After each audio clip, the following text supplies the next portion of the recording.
तो hello guys, welcome to new video. तो और ये फर्स्ट वीडियो है हमारे चैनल का। तो हमारे तो चैनल का नाम है वो है द सप्लाई कर्व। तो ये कोई टॉपिक तो जरूर है इकोनॉमिक्स का। तो ये जो नाम है वे बहुत ज्यादा इम्पोर्टेंट है क्योंकि ये बहुत ज्यादा कॉन्टेक्चुअल है कि सप्लाई कर्व एक माने जो इकोनॉमिक्स में आप समझते होंगे कि मैक्रो इकोनॉमिक्स का टॉपिक है, उसके लिए हम लोग ये नाम दिया है सप्लाई कर्व। तो ये तो चैनल का नाम के बारे में हुआ। तो और आज के वीडियो में हम स्टार्ट करने वाले हैं, जो आज का वीडियो है उसके टॉपिक के ऊपर जंप करते हैं। तो आज का जो वीडियो है वो है माइक्रो इकोनॉमिक्स 1। माइक्रो इकोनॉमिक्स में consumer behaviour and utility function, ये हमारा पहला वाला टॉपिक है। तो पहले हम चैनल के नाम लिख लेते हैं ऊपर। तो यहाँ पे आप देख सकते हो दी सप्लाई कर्व। तो एक बार चैनल का नाम लिख के हम स्टार्ट करते हैं। तो यहाँ पे हमने ये जो माइक्रो इकोनॉमिक्स का जो कंज्यूमर बिहेवियर टॉपिक है, ये टॉपिक हर एक स्टूडेंट के लिए इंपॉर्टेंट है। जिसने भी आप अच्छे से समझ लो, जिसने जिसने भी माइक्रो इकोनॉमिक्स को ऑप्ट किया है, जो ये कोई बीबीए स्टूडेंट हो, उन लोगों ने भी माइक्रो इकोनॉमिक्स को ऑप्ट किया है, उन लोगों के लिए भी इंपॉर्टेंट है। जिसके रीडिंग्स में जिसके सिलेबस में, सेमेस्टर के सिलेबस में माइक्रो इकोनॉमिक्स है, वो सारे लोगों के लिए इंपॉर्टेंट है।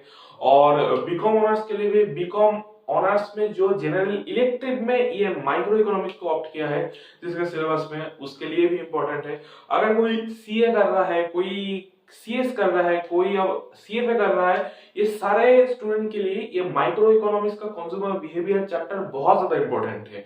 और जो जो लोग ये बीएससी इकोनॉमिक्स कर रहे हैं और बीए इकोनॉमिक्स ऑनर्स कर रहे हैं, जो इकोनॉमिक्स में ऑनर्स कर रहे हैं, उन सारे लोगों के लिए ये तो जरूर इंपॉर्टेंट है ही यार, तुम्हारे सेमेस्टर में जरूर है, इसलिए तुम इस वीडियो में आए हो। तो इस वीडियो का टॉपिक है consumer behaviour and utility function. तो हम यूटिलिटी फंक्शन के बारे में स्टार्ट करते हैं। और बोल देता हूं पहले ही कि ये जो टॉपिक है ये सारे यूनिवर्सिटी के लिए इंपॉर्टेंट है। अगर आप डीयू से हो उसके लिए भी इंपॉर्टेंट है, अगर आप मुंबई यूनिवर्सिटी से हो उसके लिए भी इंपॉर्टेंट है, अगर आप इंडिया के जो कोई भी यूनिवर्सिटी से हो, अगर आपके सिलेबस में माइक्रो इकोनॉमिक्स से, अगर आप वेस्ट बंगाल से हो, कल्याणी, कोलकाता यूनिवर्सिटी, सारी यूनिवर्सिटी के लिए ये इंपॉर्टेंट है।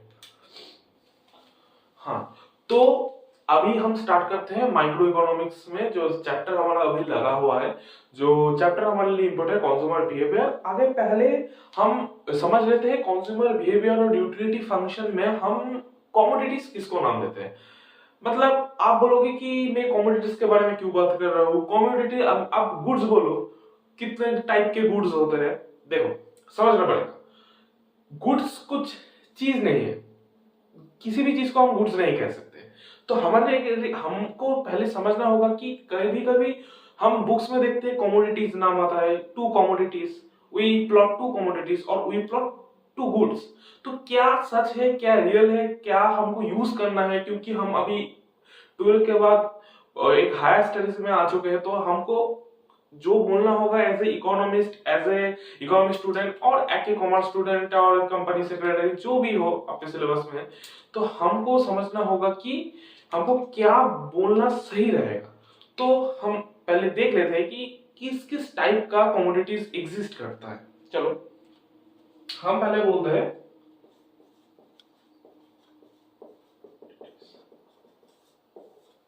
जो कमोडिटीज है वो 3 टाइप्स के होता है।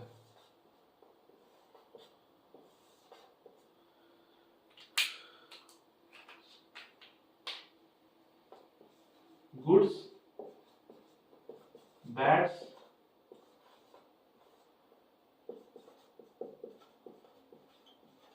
न्यूट्रल, ये 3 टाइप्स का गुड्स मार्केट में एग्जिस्ट करता है। तो गुड्स क्या होता है, बैड्स क्या होता है, न्यूट्रल क्या होता है, इसके बारे में हम डिस्कस करेंगे। गुड्स एक ऐसा चीज है कि जिसका कंजम्पशन अगर आप इंक्रीज करोगे तो आपका यूटिलिटी इंक्रीज करेगा। मतलब आप आप पहले एक चीज को, अगर एक कोई गुड्स है, अगर आप एप्पल खाते हो, पहला एप्पल खाया तो आपका क्या, पहला एप्पल खाने के बाद आपका यूटिलिटी इंक्रीज करेगा। नेक्स्ट वाला एप्पल खाने के बाद आपको यूटिलिटी और थोड़ा सा इंक्रीज करेगा, मगर पहले फर्स्ट टाइम जितना इंक्रीज किया था यूटिलिटी, नेक्स्ट टाइम आप जब खाओगे एप्पल तो उतना ज्यादा एप्पल का यूटिलिटी इंक्रीज नहीं करेगा, क्योंकि उसका मार्जिनल यूटिलिटी डिक्रीज हो रहा है। अब आप बोलोगे कि मार्जिनल यूटिलिटी डिक्रीज हो रहा है, तो ये तीन जो कमोडिटी है इसका मार्जिनल यूटिलिटी के साथ रिलेशन क्या है, इसको समझने के लिए मैं थोड़ा एग्जांपल देता हूं। तो आप एक बार एग्जांपल देख लो। अगर समझो एक गुड है X1, एक कमोडिटी है X1, ठीक है। अभी आप जब यहाँ पे मैं मार्जिनल यूटिलिटी प्लॉट करता हूं MU X1 और यहाँ पे टोटल यूटिलिटी प्लॉट करता हूं, तो आप जब पहला वाला कोई कमोडिटी कंज्यूम करोगे, समझो ये X1 वाला जो गुड है ये है glass of water, glass of water. ये ग्लास ऑफ वाटर जब आप पहले बार, अगर आप एक जगह से भागते भागते आए, आप ऐसे रनिंग में जाते हो और एक हार्ड वर्क करता हो, उसके बाद जब आप पहले गिलास पानी पीते हो तो उसमें आपका सेटिस्फेक्शन बहुत ज्यादा होता है, और ये सेटिस्फेक्शन बहुत ज्यादा होने को ही हमारे इकोनॉमिक्स में इसको मार्जिनल यूटिलिटी की तरह ट्रीट किया जाता है। मार्जिनल यूटिलिटी बोला जाता है, मतलब पहला यूनिट से आपका कितना सेटिस्फेक्शन मिलता है। ओके, ये जो मार्जिनल यूटिलिटी का जो कॉन्सेप्ट है, अगर आप बोलोगे अगर आप पहले भी इकोनॉमिक्स पढ़ चुके होगे तो आपको पता है कि यूटिलिटी को हम लोग मेजर नहीं कर सकते। देखो, यूटिलिटी को हम लोग मेजर नहीं कर सकते, ये हिग्स की बात होगी। अगर यूटिलिटी को हम मेजर कर सकते हैं, सेटिस्फेक्शन को मेजर कर सकते हैं, अगर आप एल्फ्रेड मार्शल साहब का थ्योरी को ऊपर जाओगे तो आप देखोगे कि हम यूटिलिटी को मेजर कर सकते हैं इन टर्म्स ऑफ यूटिल्स। अगर आप बोलोगे एक वेट 1 kg 2 kg kg में हम मेजर कर सकते हैं, तो यूटिलिटी के लिए भी यूटिल्स हम यूज करते हैं। तो यूटिल्स में यहाँ पे मार्जिनल यूटिलिटी ऑफ X1 हम यूटिल्स में मेजर करेंगे। तो पहला गिलास पानी पीने के बाद आपका यूटिलिटी, अब समझो कि हमारा 10 यूनिट यूटिलिटी है, ठीक है। उसके बाद सेकंड गिलास 8 यूनिट, थर्ड गिलास 6 यूनिट, फोर्थ गिलास 5 यूनिट। तो ऐसे ऐसे करके हमारा यूटिलिटी चलता रहेगा। और इसके बाद हमारा यहाँ पे मैं एक बार 5 को 4 कर देता हूं, तो यहाँ पे 10 18 जो होता है 24 28, उसके बाद 6 यूनिट में 2, और इसके बाद यहाँ पे मैं चला आता हूँ, यहाँ पे 6 यूनिट है, 6 यूनिट पे मार्जिनल यूटिलिटी 2 हो रहा है, और उसके लिए यहाँ पे 30 टोटल यूटिलिटी 30 यूनिट्स। और उसके बाद यहाँ पे हम फिर से प्लॉट कर देते हैं, यहाँ पे जो यहाँ पे 7th यूनिट है उसके लिए हम 0 यूटिलिटी है, मार्जिनल यूटिलिटी MU X1, और यहाँ पे X1 ये ग्लास ऑफ वाटर है, और उसके बाद टोटल यूटिलिटी ऑफ X1, तो इसमें हमारा यूटिलिटी आता है 30। और उसके बाद जब आप 8 यूनिट कंज्यूम करोगे, उसके बाद आप मार्जिनल यूटिलिटी -2 है, और इसलिए ये हो जाएगा 28। अब एक बात समझो, आप बोलोगे कि मार्जिनल, जब हम X1 का कंजम्पशन इंक्रीज कर रहे हैं, आप देखो यहाँ पे जब हम X1 का 1 2 3 4 6 जब हम X1 का यूनिट इंक्रीज करते हैं तो हमारा मार्जिनल यूटिलिटी डिक्रीज कर रहा है। ये कभी आप सोचोगे ये तो कभी कहीं सुना लगता है, हाँ ये सुना लगेगा आपको, क्योंकि आप अगर कहीं पे इकोनॉमिक्स को अगर पहले 11-12 में स्टडी कर चुके हो तो आपको पता होगा कि ये डिमिनिशिंग मार्जिनल यूटिलिटी है। मतलब अगर हम किसी कमोडिटी का कंजम्पशन इंक्रीज करेंगे तो उसका यूटिलिटी डिक्रीज करेगा, उसका मार्जिनल यूटिलिटी डिक्रीज करेगा। तो ये तो एक लॉ है। देखो दोस्त, ये कोई लॉ नहीं है, ये एक एजम्पशन है। तो आप बोलोगे ये लॉ नहीं है, एक एजम्पशन कैसे हो सकते कि हम जब कभी किसी चीज को पहले खाते हैं, अगर कंज्यूम करते हैं, उसका कंजम्पशन, उसका सेटिस्फेक्शन ज्यादा होता है, सेटिस्फेक्शन का अमाउंट तो हम उसको फील भी कर सकते हैं, उसका सेटिस्फेक्शन ज्यादा होता है, और धीरे धीरे उसका सेटिस्फेक्शन लेवल कम हो सकता है। देखो दोस्त, ये एक लॉ है, ये एक एजम्पशन वाला लॉ है, इसको मैं प्रूव कर सकता हूँ। देखो मैं एक आपको कॉन्सेप्ट समझाता हूँ जो आपको देख के मन लगेगा कि ये सही कर रहा है कि मार्जिनल यूटिलिटी डिमिनिशिंग ये एक लॉ है, लॉ नहीं है, एक assumption है। देखो अगर समझो दोनों दोस्त हैं ए और बी, ए और बी एक कहीं पे गए, कहीं पे घूमने गए, अभी ए का बर्थडे चल रहा है, बर्थडे। तो वो बोला कि ए जो फ्रेंड है वो बी फ्रेंड को बोला कि देखो दोस्त मेरा अभी बर्थडे है, तुमको आज मैं ये एक अल्कोहलिक यूनिट पिलाऊंगा। तो बोले ठीक है कोई बात नहीं है, मगर मैं नहीं पीता, मैं तो कोल्ड ड्रिंक्स ही पीऊंगा। बोला नहीं दोस्त देखो आज तुमको अल्कोहलिक यूनिट लेना ही पड़ेगा, ठीक है। तो ए जब बी को बहुत ज्यादा फोर्स कर रहा है अल्कोहलिक यूनिट लेने को, तो दोस्त है क्या कर सकते हैं, अभी इतना बोल रहा है तो उसको तो अल्कोहलिक यूनिट लेना ही पड़ेगा, कंज्यूम करना ही पड़ेगा। तो वो लोग एक बोतल अल्कोहलिक यूनिट ले आए और उसके बाद दोनों 2 ग्लास में लेके दोनों पी रहे हैं मजे से। अभी जो बंदा बी है, जो बी तो अल्कोहलिक यूनिट यूजुअली नहीं पीता, वो जब पिएगा तो उसको कैसा लगेगा, वो बोलेगा देख दोस्त वॉमिटिंग आ रहा है, बहुत ज्यादा करवा टेस्ट आ रहा है। तो ये जब बोलेगा उसके बाद और दोस्त बोलेगा एक पहले बार ऐसा ही होता है, और ये जब फिर से एक अल्कोहलिक यूनिट पिलाएगा, उसके बाद फिर से बोलेगा देखो दोस्त मुझे ये टेस्ट अच्छा नहीं लग रहा, बहुत ज्यादा खराब स्वाद आ रहा है, बहुत ज्यादा कड़वा है, ये मुझे नहीं पीना, ठीक है। तो उसके बाद देखो पहले सबको ही अभी अगर हम बी को जाके हम इकोनॉमिक स्टूडेंट पूछे कि आपका मार्जिनल यूटिलिटी क्या है, तो वो बोलेगा मेरा मार्जिनल यूटिलिटी नेगेटिव है। मगर जब वो third number glass, fourth number glass पिएगा, उसके बाद उसको नशा चढ़ने लगेगा, उसको नशा होने लगेगा, और उसके बाद उसको वो मजा लगने लगेगा, और उसके बाद वो खुद से ही पीना स्टार्ट कर देगा। तो यही है एक लत का इफेक्ट, एक नशे का इफेक्ट। तो जब कोई ह्यूमन बॉडी अगर कोई नशा करता है, उसके पहला कोई फर्स्ट बार टाइम अगर नशा करता है, तो उसके टाइम कोई अल्कोहलिक यूनिट स्पेशली पीता है, उस फर्स्ट टाइम वो एक नेगेटिव यूटिलिटी देता है, मार्जिनल यूटिलिटी नेगेटिव बनता है, और उसके बाद मार्जिनल यूटिलिटी इंक्रीज होने लगता है, क्योंकि उसके बाद उसको वो पसंद आता है। तो यही है मार्जिनल, अगर वो लॉ होता तो वो सारे कमोडिटी के लिए सेम होता, मगर सारे कमोडिटी के लिए वो सेम नहीं है। तो ये एक assumption है, मार्जिनल यूटिलिटी डिमिनिशिंग, ये एक assumption है, ये इसको आपको ध्यान रखना, उतना ज्यादा इंपॉर्टेंट नहीं, आपको फिर भी ध्यान रखना होगा इसको, ठीक है। तो हम हमारे टॉपिक में जंप करते हैं। तो x1 जगह अगर आप इंक्रीज करो 1 2 3 4 5 6 तक, तो ये जब आप कंजम्पशन इंक्रीज कर रहे हो तो आपका मार्जिनल यूटिलिटी इंक्रीज हो रहा है, आपका टोटल यूटिलिटी इंक्रीज हो रहा है। मगर ये मतलब यहाँ पे अगर आप कंजम्पशन इंक्रीज करोगे तो आपका टोटल यूटिलिटी इंक्रीज करेगा, और उसके बाद मतलब मैं क्या बोला हूं, कमोडिटीज में 3 टाइप का कैटेगरी होता है, गुड्स, बैड्स, न्यूट्रल। और अभी जो आपका increase in the consumption unit, उसके साथ साथ आपका टोटल यूटिलिटी इंक्रीज कर रहा है। मगर जब आप 6 to 7 जाओगे, 7 पे जाने के बाद आपका कंजम्पशन यूनिट तो इंक्रीज हुआ 7th नंबर यूनिट में, मगर आपका टोटल यूटिलिटी इंक्रीज नहीं हुआ। और उसके बाद जब आप 8 यूनिट और 9 10 ऐसे करके इंक्रीज कंजम्पशन इंक्रीज करोगे, तो आपका यूटिलिटी यहाँ पे -4 -6 ऐसा लगने शुरू होगा, ये डिक्रीज होने लगेगा।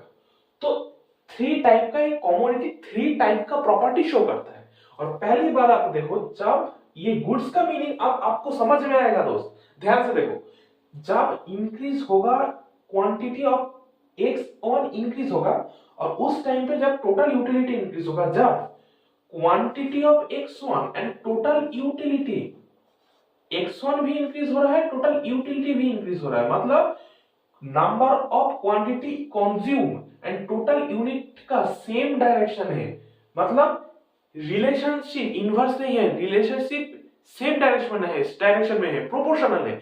उस टाइम में एक कमोडिटी गुड्स बनता है। मतलब आप जितना कंज्यूम करोगे आपका टोटल यूटिलिटी उतना इंक्रीज होगा, मगर मार्जिनल यूटिलिटी डिक्रीजिंग रेट में इंक्रीज होगा, मगर आपका टोटल यूटिलिटी इंक्रीज हो रहा है। मतलब अब सुनो, जब यूनिट्स माने quantity of commodity consume and total utility में प्रोपोर्शनल रिलेशन माने सेम डायरेक्शनल रिलेशन रहता है, वो कमोडिटी को हम गुड्स का नाम देते हैं। और जब क्वांटिटी इंक्रीज हो रहा है मगर मार्जिनल यूटिलिटी इंक्रीज नहीं हो रहा, टोटल यूटिलिटी सेम है, उसको हम न्यूट्रल का नाम देते हैं और इसको हम गुड्स का नाम देते हैं। और जब number of units consume and total utility में नेगेटिव रिलेशन है, मतलब अब x1 का यूनिट इंक्रीज कर रहे हो, अभी x1 का यूनिट्स कंज्यूम कर रहे हो तो इंक्रीज कर रहे हो कि ना, इंक्रीज कर रहे हो, और टोटल यूटिलिटी में यहाँ पे इनवर्स रिलेशन है, ये बढ़ रहा है मगर ये डिक्रीज हो रहा है, तो वो जो कमोडिटी है वो तब टोटल यूटिलिटी डिक्रीजिंग, वो जो रिलेशन है उस टाइम में उस कमोडिटीज को हम बैट्स का नाम देते हैं। और जब इंक्रीज इन x1 के साथ साथ टोटल यूटिलिटी में कोई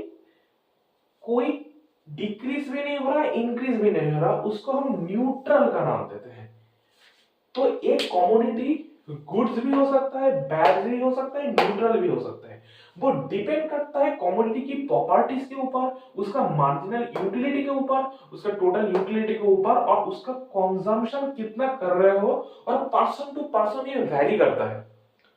तो ये था हमारी यूटिलिटी कंजम्पशन फंक्शन के फर्स्ट में हमको ये समझना होता था कि कमोडिटीज क्या होता है, गुड्स क्या होता है, बैड्स क्या होता है, न्यूट्रल क्या होता है, इसको पहले समझना होगा। आपको अभी लगेगा इसको समझ के क्या करो, पहले आप एमआरएस में आओ, मार्जिनल रेट ऑफ सब्स्टिट्यूशन। आप किसी टाइम पे जो थोड़ा सा इस इकोनॉमिक्स के बारे में जानते हैं वो सब लोग बोलेंगे कि मेन टॉपिक में आओ। देखो दोस्त, मेन टॉपिक में मैं आता तो पहले ही आ जा सकता था, मगर आपको समझना होगा कि फंडामेंटली इकोनॉमिक्स कैसे काम करता है। आपको पूरा सब्जेक्ट को अच्छे से समझना होगा, तभी आप लॉन्ग रन में इस सब्जेक्ट को समझ सकते हो। ठीक है, तो इसमें हम नेक्स्ट टॉपिक में जंप करते हैं। पहले आप ये नोट कर लो एक बार, आप अगर स्क्रीनशॉट लेना चाहते हो तो आप ले सकते हो। यहाँ पे मैं एक बार हट जाता हूँ पूरा, आप एक बार देख के ले लो।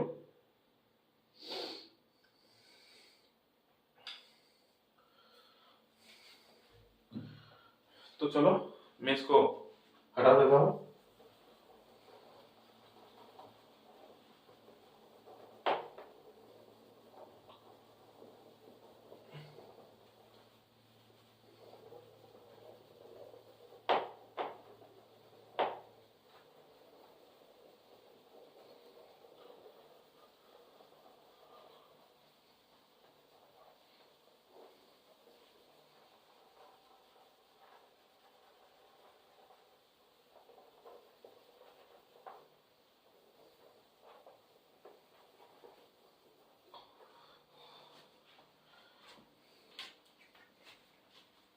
तो हमने देखा कि कमोडिटीज थ्री टाइप से होता है, गुड्स, बैड्स, न्यूट्रल। तो हम अभी आ जाते हैं कि आईसी के ऊपर, इंडिफरेंस कर्व, जो आपको सबको पता है। Indifference curve,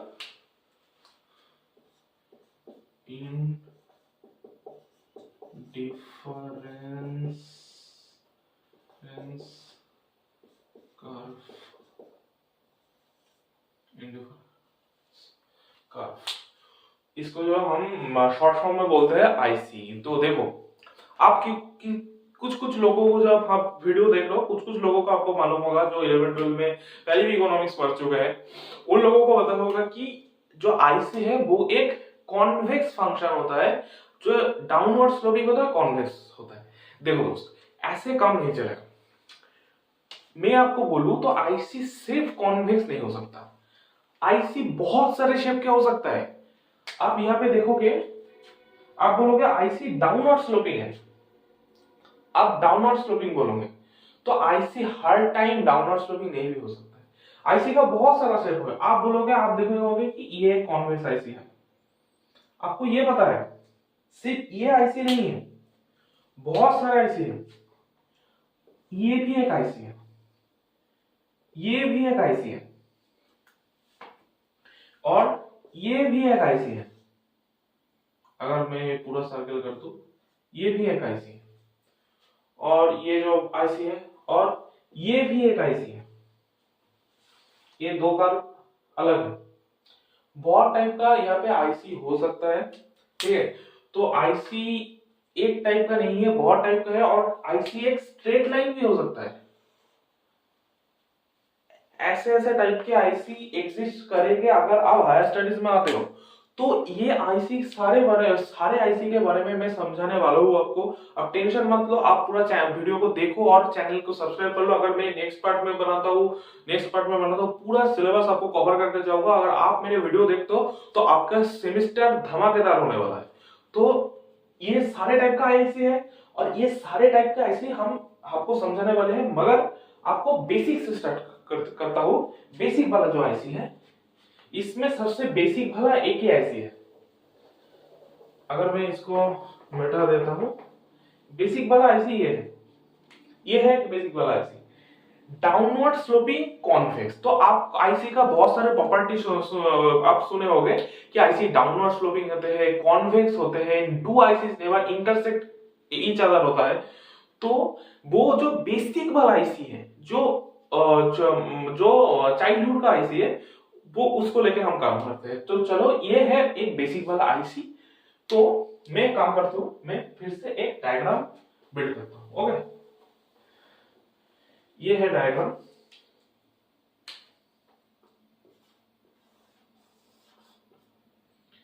x1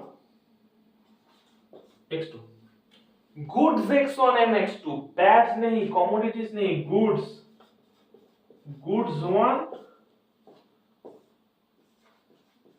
goods 2, goods 1 and goods 2 दोनों x1 and x2, x1 and x2 और यहाँ पे 0, x1 एंड x2।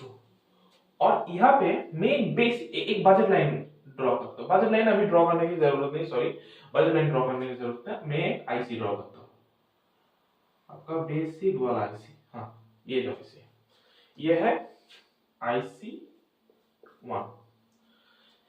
अभी हम दोनों पॉइंट मार्क करते हैं यहाँ पे, a and b. x1 dash, x2 dash. तो ये है आईसी। तो इस आईसी में हम देखेंगे कि ए टू बी में हम जाते हैं जब एक ही आईसी बराबर जब मोमेंटम आता है, जो मूवमेंट होता है। हम ए पे थे, जब हम ए पे थे, कोई कंज्यूमर अगर ए पॉइंट पे रहता है तो आप x1 amount goods x1 consume करते हो, गुड्स 1 कंज्यूम करते हो, और x2 अमाउंट गुड्स 2 कंज्यूम करते हो।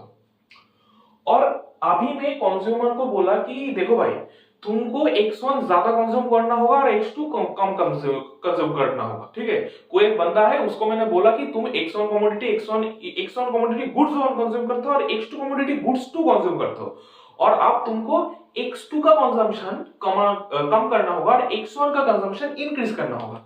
तो बोले ठीक है भाई, कर दूंगा, मगर एक शर्त है। मैंने बोला क्या शर्त है?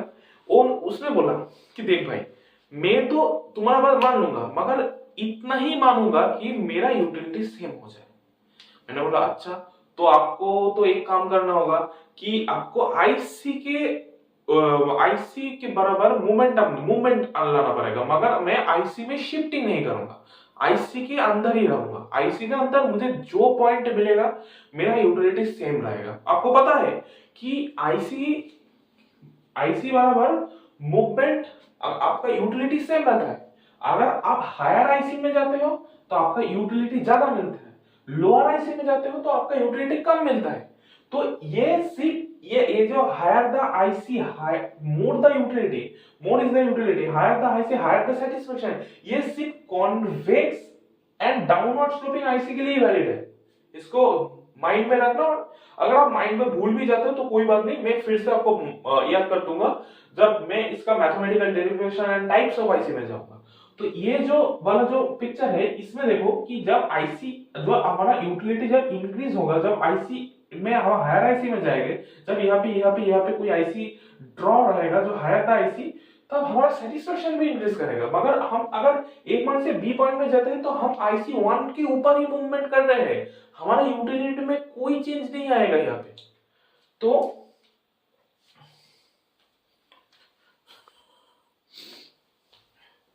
यहाँ पे तो यूटिलिटी में कोई चेंज नहीं आएगा यहाँ पे। तो यहाँ पे ए टू बी पॉइंट में हम जब जाएंगे तो यहाँ पे क्या होगा कि हमारा यूटिलिटी सेम रहेगा। तो हम एक काम करते हैं, आपको पता है MUX1 क्या होता है? Marginal utility of X1। हम यहाँ पे लिखते हैं मार्जिनल यूटिलिटी ऑफ X1,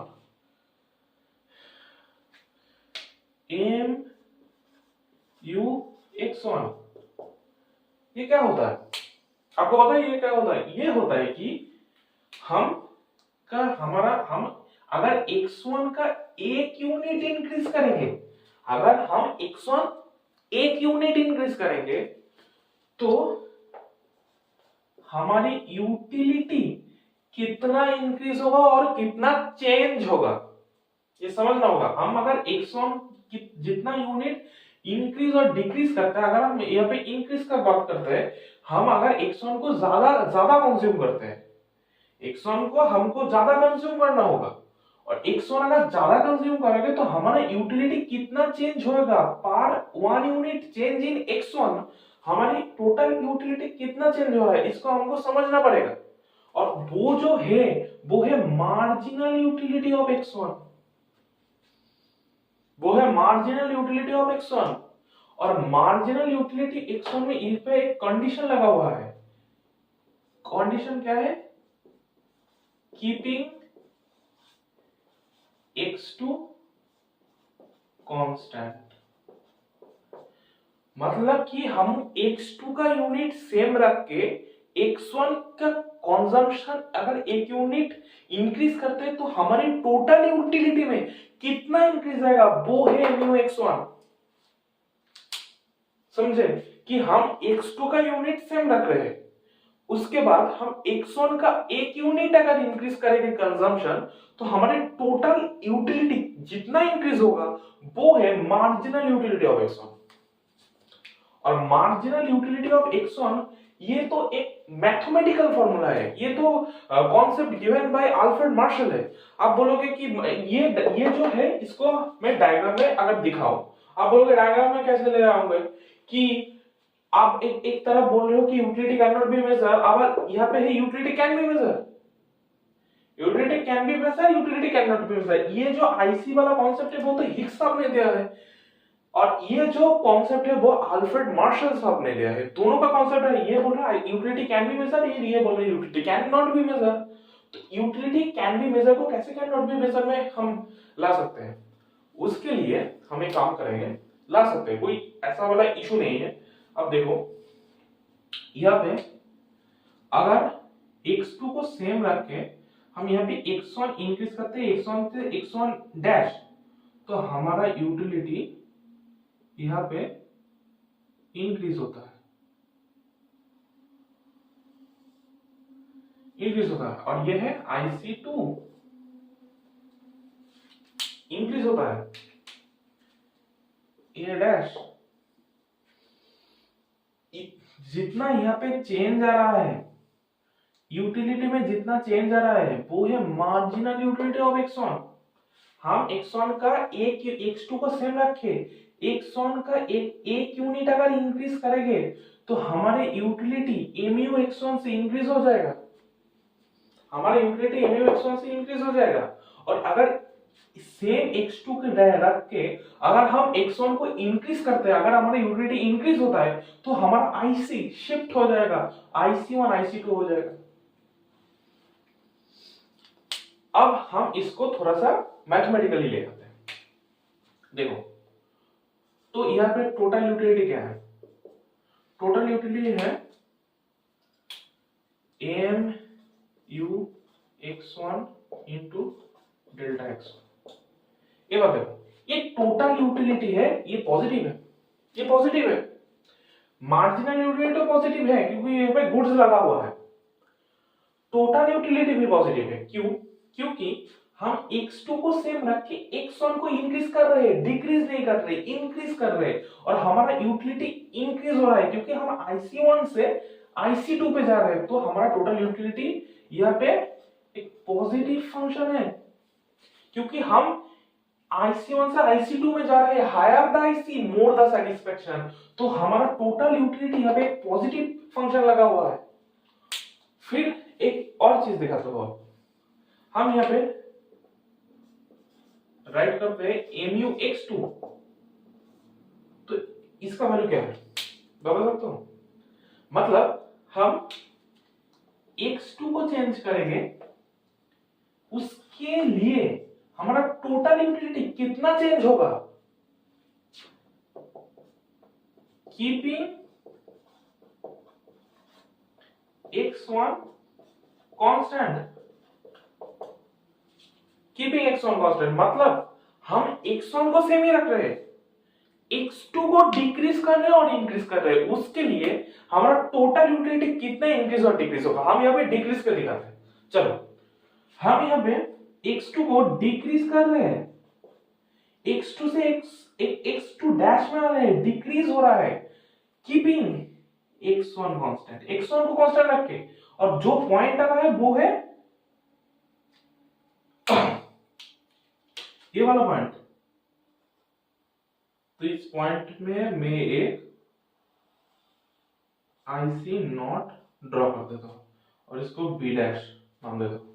ये जो पॉइंट है इसमें अभी x1 को कांस्टेंट रख के, देखो x1 को कांस्टेंट रख के x2 को डिक्रीज कर रहे हैं, उसके लिए टोटल यूटिलिटी में कितना चेंज आ रहा है? इतना चेंज आ रहा है, इतना चेंज आ रहा है। उसके लिए हम लोअर द IC में चले आए, तो यहाँ पे टोटल यूटिलिटी क्या लगा हुआ है? Negative. Marginal utility of x2 negative, क्योंकि हम डिक्रीज भी कर रहे हैं, हम x2 को ही डिक्रीज कर दे रहे हैं। तो यहाँ पे टोटल यूटिलिटी क्या है? मैं काम करता हूं, टोटल TU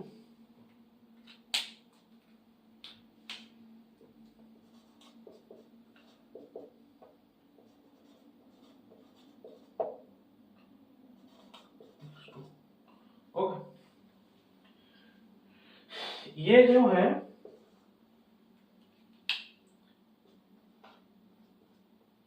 ये नेगेटिव है और यहाँ पे ये पॉजिटिव है।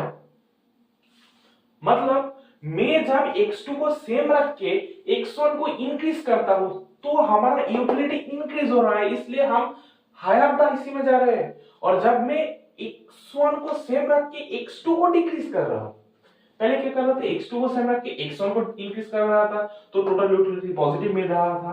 और अभी क्या कर रहा हूं, x1 को सेम रख के x2 को डिक्रीज कर रहा हूं, इंक्रीज नहीं डिक्रीज कर रहा हूं, इसलिए मेरा टोटल यूटिलिटी भी यहाँ पे नेगेटिव लगा हुआ है।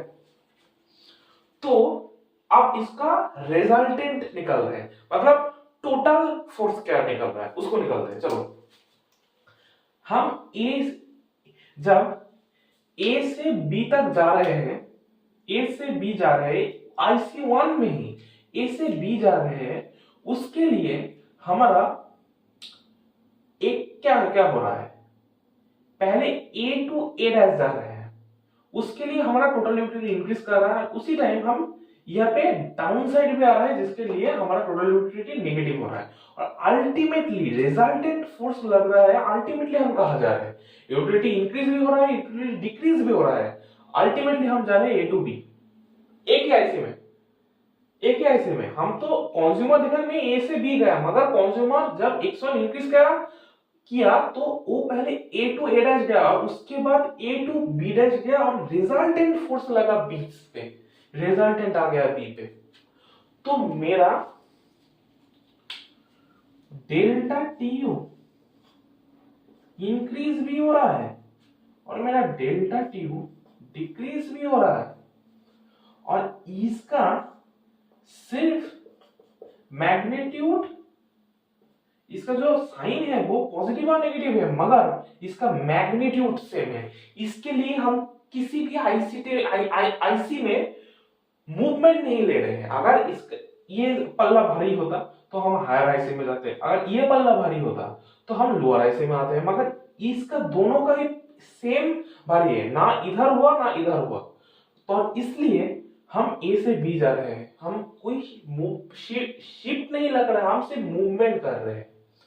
और इसके लिए ही हम क्या कर रहे हैं, हम एक चीज लिख रहे हैं यहाँ पे।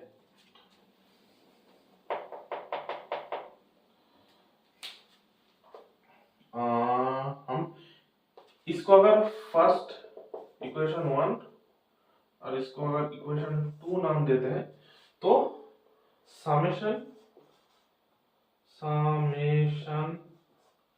ऑफ इक्वेशन 1 एंड 2 अगर लिखे हम, उसके बाद आता है कि अगर उसको ज्वाइन कर तो delta T U plus delta T U ये होता है 0, क्योंकि पहला वाला डेल्टा टी यू में पॉजिटिव मैग्नीट्यूड और नेक्स्ट वाला डेल्टा टी यू में नेगेटिव मैग्नीट्यूड। इसका वैल्यू हम लिख देते हैं यहाँ पे एम यू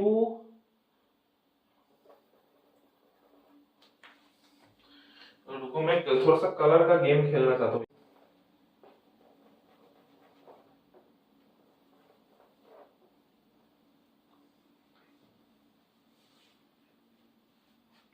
लिख देता हूँ सबों को।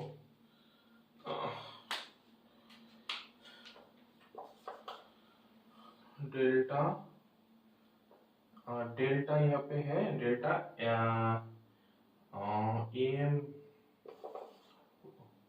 M U X one dot plus M U X two dot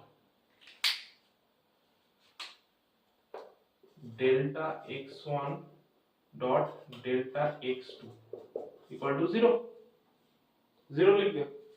क्योंकि ये जितना यूटिलिटी इंक्रीज कर रहा है, ये जितना उतना यूटिलिटी डिक्रीज भी कर रहा है, तो अल्टीमेटली 0 आ रहा है।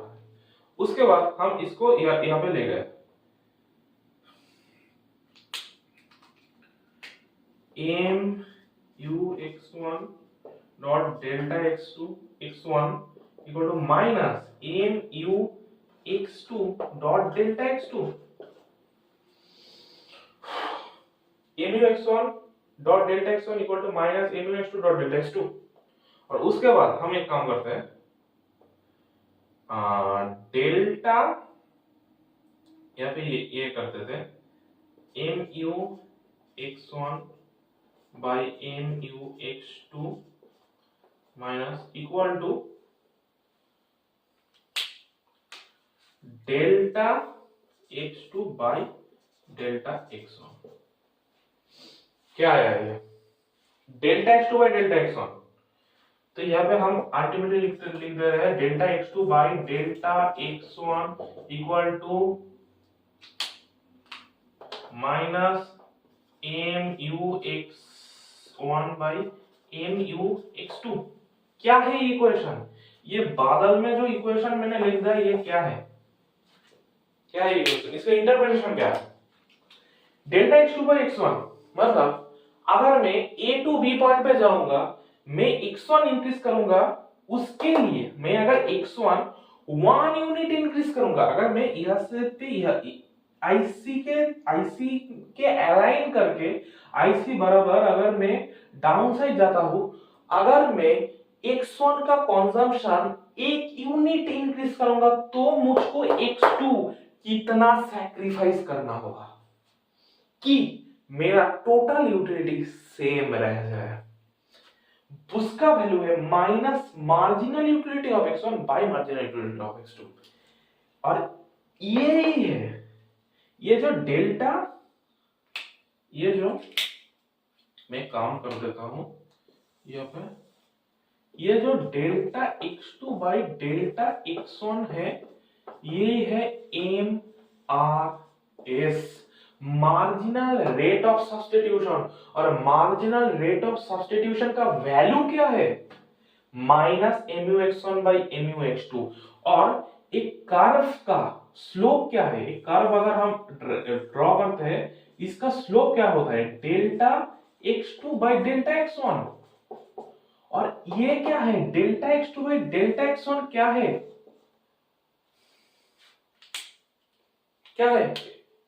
स्लोप ऑफ आईसी, मतलब स्लोप ऑफ आईसी है डेल्टा x2 है डेल्टा x1।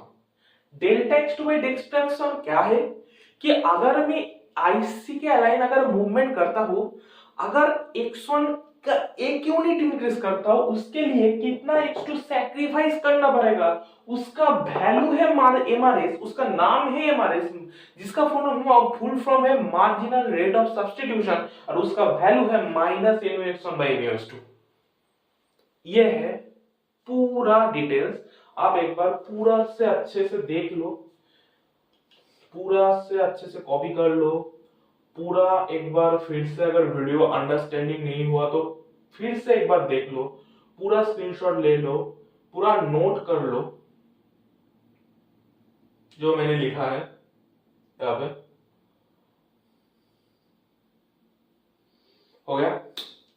तो यही था क्लास। यहाँ पे हमने डिस्कस किया पहले कि कमोडिटीज क्या होता है, कितने टाइप का कमोडिटीज है, और मार्जिनल यूटिलिटी क्या होता है, वो डिमिनिशिंग है, एक लॉ नहीं है, एक एजम्पशन है, उसके बारे में बात की। लॉ तो है, वो एक लॉ एजम्पशन के ऊपर बेस्ड है। और उसके बाद में हमने एमआरएस को डेराइव किया। फिर से मैं एमआरएस को हर एक क्लास में डिस्कस नहीं करूंगा, ये इसको मैं जब मर्जी तब यूज करूंगा। आप कुछ नहीं बोल सकते, आपको पहला वाला वीडियो देख के आना पड़ेगा, पार्ट 1 देख के आने पड़ेगा, उसके बाद ही आप इसको समझ सकते हो। तो वीडियो को अच्छे से देखो, और अब वीडियो अच्छा लगा, मेरा डिस्कशन, मेरा समझने का तरीका अगर अच्छा लगा तो वीडियो को लाइक कर दो, चैनल को सब्सक्राइब कर दो, और ऐसे ही जो जो हम वीडियो अपलोड करते हैं उसको पूरा देखा करो और ग्रुप में शेयर किया करो, हमको भी ग्रो करना है। और अगर आप इस वीडियो को अच्छे से देखते हो, मेरा ये गारंटी है, आप हर टाइम इसको माइंड में रखकर, मेरा ये गारंटी है कि आपको कोई और चैनल नहीं देखना पड़ेगा, आप सेमेस्टर फाड़ के आओगे, सेमेस्टर की एग्जाम फाड़ के आओगे, ये मेरा गारंटी है, ये हमारे चैनल का गारंटी है। तो चलो आज के वीडियो यहाँ पे ही खत्म करते हो, अभी रात के 3 बजे है। Good night, see you all in next video. चलो।